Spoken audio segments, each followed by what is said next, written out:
Starting a PhD is a big undertaking, but it isn't difficult and it should not be overwhelming. But you need to be very clear as to why you want to do your PhD. So in this video, I'm going to share my thoughts and my opinion on this topic. But before that, let me introduce myself. My name is Vidhi Poddar. I'm an associate professor and you're watching a series of talks aimed at understanding the PhD process. So if you're ready to begin, let's go. Why do a PhD? I think one of the fundamental reasons for doing PhD is to acquire new skills. I think PhD is a training exercise, and what you train yourself or what you get trained under a supervision is to select a problem, validate that the problem exists, identify different ways in which that problem could be solved, make a decision on which approach or which solution you're going to choose and why, run the solution, build a framework, build something new, test it, gather results, and prove that you have solved the problem in a better way. The problem could be solved in a better way using, it could be faster, it could be more efficient, or it could be something better than what is out there. So that is the first step, I think, or the first reason why you should do PhD, that is to acquire skills.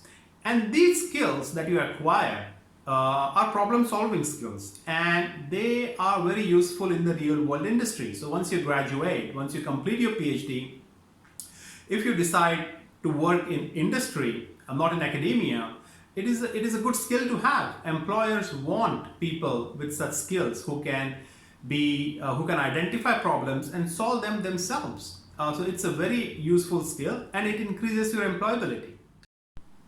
The second reason I think you should do a PhD is to create new knowledge, create something new, innovative, that solves a problem, that makes a difference in our society where we live.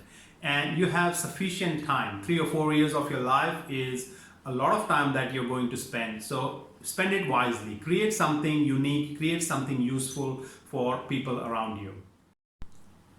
The third reason why I think you should do a PhD is if you're interested in launching your own startup.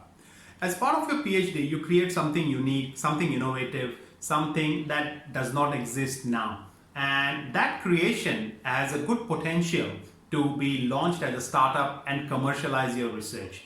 So doing that provides you not only the opportunity to take your research to the masses, but it gives you the opportunity to work for yourself. Rather than being an employee, you can be an employer where you can hire people and make them work with you and make them realize the dream that you had in your PhD. Finally, the last reason why you would want to do a PhD is because you want to work in the university. You want to become a professor later in your career. So this is an ideal route. Most universities, most reputable universities would want their academics to have a PhD. So doing a PhD ticks that box and opens up employment opportunities in the university sector. Working in the university is one of the best jobs, I think, which is out there. You have the academic freedom and intellectual freedom to pursue your research, build and create new inventions and discoveries. And it's just a really interesting job, which is why I've been in academia since I completed my PhD. So those were the 4 things that I would recommend, or I would suggest you think before on why you want to do your PhD. I hope you like this talk. If you have any questions, please feel free to comment and I'll try to answer your questions. Thank you very much. If you have not subscribed to my channel, please do so. Take care. Bye.